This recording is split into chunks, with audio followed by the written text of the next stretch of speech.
시편 18편 1절에서 8절까지입니다. 나의 힘이신 여호와여, 내가 주를 사랑하나이다. 여호와는 나의 반석이시요 나의 요새시요 나를 건지시는 이시요 나의 하나님이시요 내가 그 안에 피할 나의 바위시요 나의 방패시요 나의 구원의 뿌리시요 나의 산성이시로다. 내가 찬송받으실 여호와께 아뢰리니 내 원수들에게서 구원을 얻으리로다.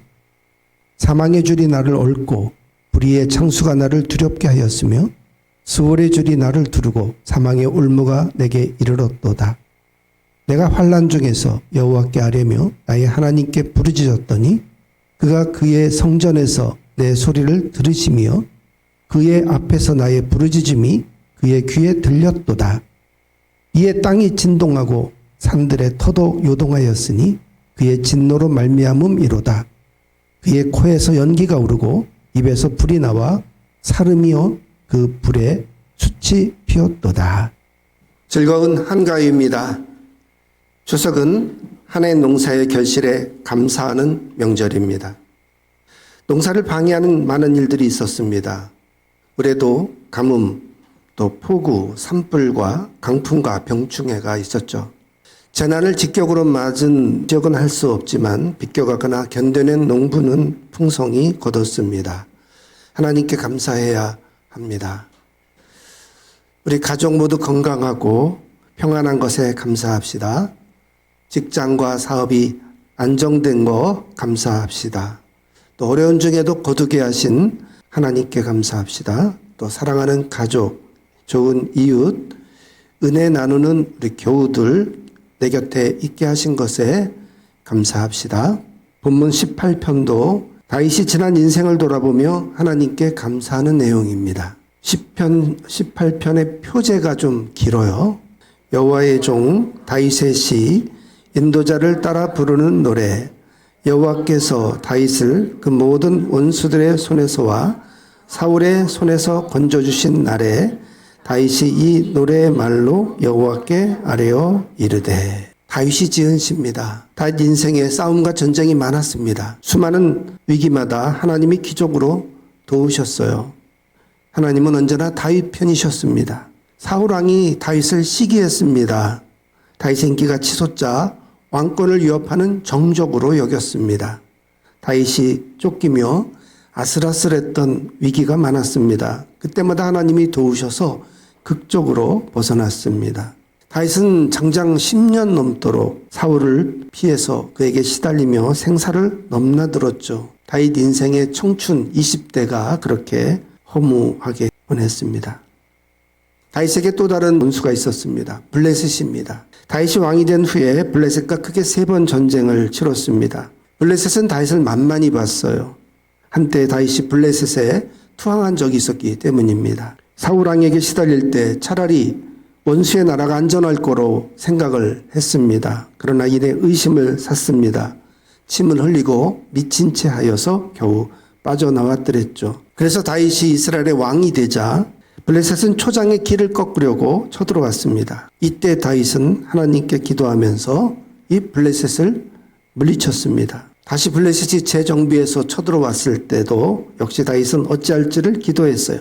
하나님은 타이밍을 맞추도록 인도하시고 그대로 순종했더니 승리를 했더랬죠. 그 후에 다윗은 블레셋에 이번에는 거꾸로 쳐들어갔어요. 완전히 굴복시켜 통치권을 빼앗았습니다. 또 다윗은 모압 군사 3분의 2를 죽이고 속국으로 삼았습니다. 북방 시리아 지역의 강국 소바와의 전쟁에서 승리하여 영토를 넓혀 나갔습니다. 소바를 도왔던 다메섹 아람 연합군도 격파하고 유프라데스 강까지 영토를 넓혔습니다. 암몬은 다윗의 사절단을 모욕했습니다. 겁먹은 암몬이 소바와 아람의 연합군을 끌어들였을 때 다윗의 군대가 이들을 모두 물리치고 암만의 수도 랍바를 점령했었습니다. 에돔과는 소돔 골짜기 전투에서 18,000명을 죽이고 에돔을 속국으로 삼았습니다. 암몬과의 전쟁을 빼고는 모두 다윗이 직접 출정해 싸웠습니다. 암몬과의 전쟁에 다윗은 예루살렘 궁에 남았습니다. 거기서 밧세바를 범하고 남편 우리아를 살해하는 죄를 저질렀더랬죠. 다윗의 말년에는 셋째 아들 압살롬이 반역을 일으켰습니다. 다윗은 차마 자식과 싸울 수가 없어서 요단 동쪽 마하나임까지 도피했습니다. 추격해온 압살롬은 험난한 숲에서 싸우다가 군사 2만 명과 함께 전사했습니다. 칼로 죽은 병사보다 바위, 덤불, 웅덩이에 빠져 죽은 자가 더 많았습니다. 다윗이 절대 불리했지만 하나님의 도움으로 그 반란을 진압할 수 있었습니다.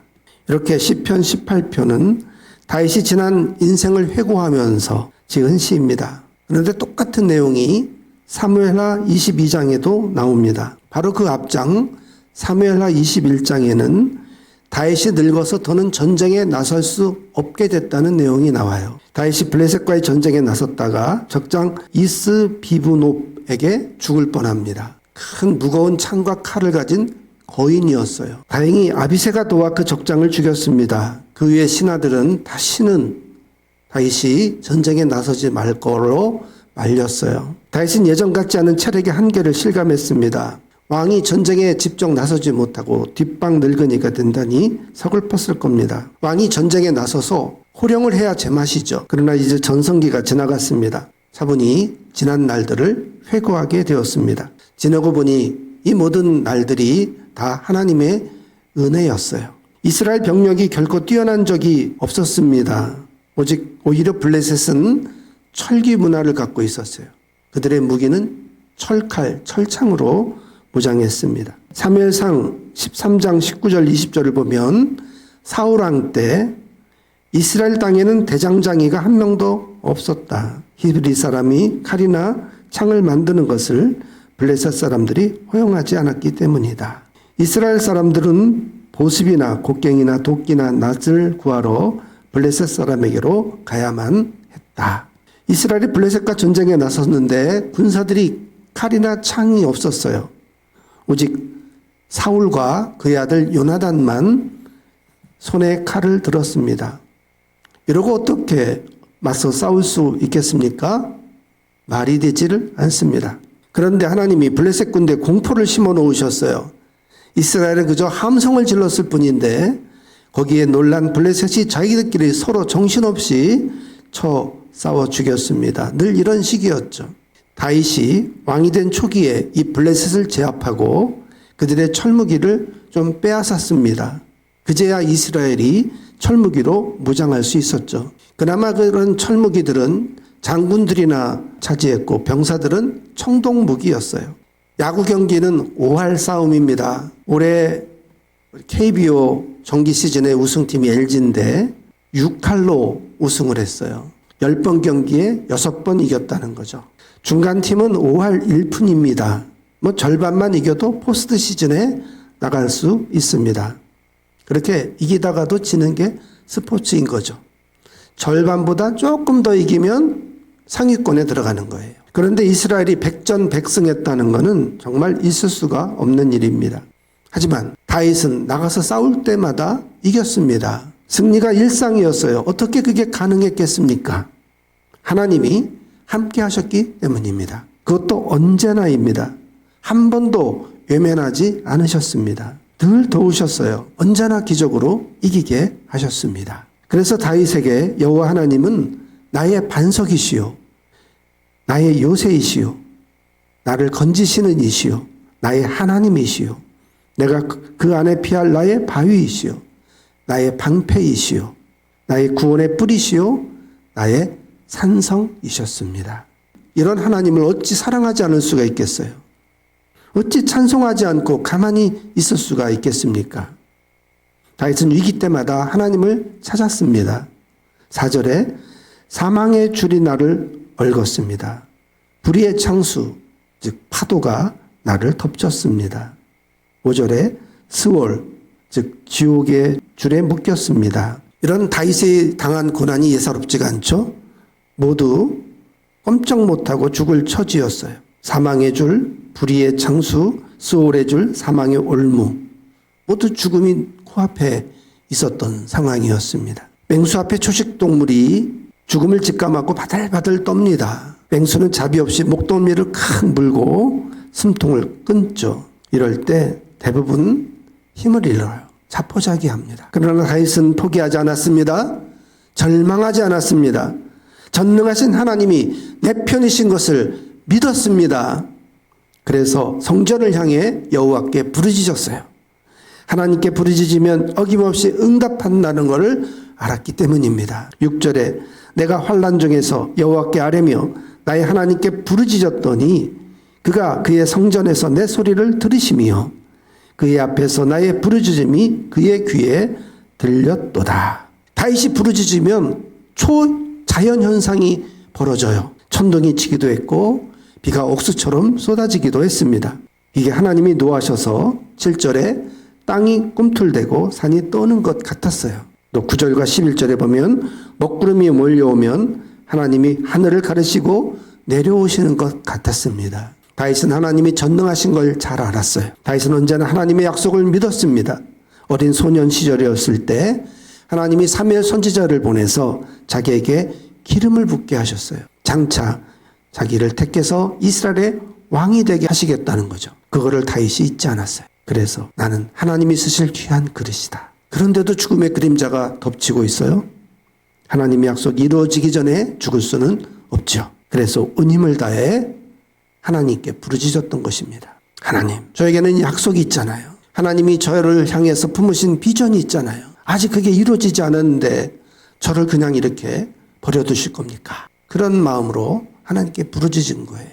6절에 그가 그의 성전에서 내 소리를 들으셨다고 했어요. 다윗은 예루살렘 성전에 하나님이 계신다고 믿었습니다. 그래서 그쪽을 향해 부르짖은 거예요. 여호와를 부르는 것이 구조신호 119와 같습니다. 부르짖으면 하나님이 어김없이 출동하십니다. 달려오십니다. 8절에 하나님이 출동하신 모습이 잔뜩 화나 있어요. 하나님의 코에서 연기가 오르고 입에서 불이 뿜어져 나왔습니다. 누가 감히 내 종 다윗을 건드리느냐? 뜨거운 맛을 보려고 하느냐? 먹구름이 몰려왔고 번개가 치면서 숲이 불탔습니다. 천둥이 치고 땅이 흔들리면 이게 신이 분노한 거다 그렇게 여겼어요. 그래서 적들이 혼비백산하여 흩어졌습니다. 당황해서 웅덩이에 빠져 죽고 깔려 죽고 자기들끼리 싸워 죽이고 그런 일이 벌어졌어요. 그러고 보니 다윗이 맞닥뜨린 상대는 모두 버거운 상대들이었어요. 대부분 다윗이 열세였습니다. 어린 소년 땐 목동이었죠. 그때 사자와 곰을 작대기 하나로 맞섰어요. 골리앗과 맞서 싸울 때는 그 손에 돌멩이 뿐이었습니다. 사울왕에게 쫓길 때에는 차마 사울을 죽이지 못하고 그의 옷자락만 베어야 했더랬죠. 부족한 병력, 부족한 무기로 적과 싸워야 했습니다. 그런데도 언제나 승리할 수 있었던 것은 119처럼 출동해 주신 하나님 때문이었습니다. 히스기야 왕도 병들어 죽게 되었어요. 이사야 선지자가 유언을 남기라고 말하고는 돌아갔습니다. 히스기야는 벽을 붙들고 비통하게 부르짖었어요. 한창 일할 30대 후반이었습니다. 이대로 죽기에는 너무나 안타까웠어요. 좀 더 이스라엘 섬길 수 있는 기회를 달라고 통곡하며 하나님께 매달렸습니다. 하나님이 그의 눈물을 보시고 그의 기도를 부르짖는 그 기도를 들으셨어요. 빌립보서에 보면 바울도 사형 집행을 예감하고 있습니다. 그래서 사느냐 죽느냐 둘 사이에 자기가 지금 끼어 있다고 했어요. 생각해 보면 죽는 게 더 유익했습니다. 차라리 세상을 떠나 주님과 함께 있는 것이 더 좋겠다고 여겼어요. 그러나 교회를 이대로 두고 가기에는 너무나 아쉬웠습니다. 그래서 사명을 위해 좀 더 섬기도록 하나님께 기도했던 것이죠. 하나님 사랑한다고 뜨겁게 기도합시다. 하나님만 믿는다. 하나님이 내 편이시라고 뜨겁게 고백합시다. 어려운 현실에 도움이 필요하다고 교회를 향하여 부르짖읍시다. 제가 성지의 유적지들을 보니까 비잔틴 시대 이후에 지은 교회들은 전부 성전이 강단이 예루살렘 성전을 향해서 이렇게 지었더라고요. 강대상 쪽을 딱 보면 그쪽이 예루살렘 성전이 있는 쪽이에요. 이슬람교도 언제나 메카를 향해서 하루에 5번씩 기도하잖아요. 뭐 꼭 그럴 필요는 없겠지만 다윗이 예루살렘 성전을 향해 하나님께 부르짖은 것처럼 우리도 교회를 향해서 또 교회 찾아와서 예배당에서 엎드려 부르짖어 기도합시다. 그러면 다윗처럼 기적을 체험하게 될 것입니다.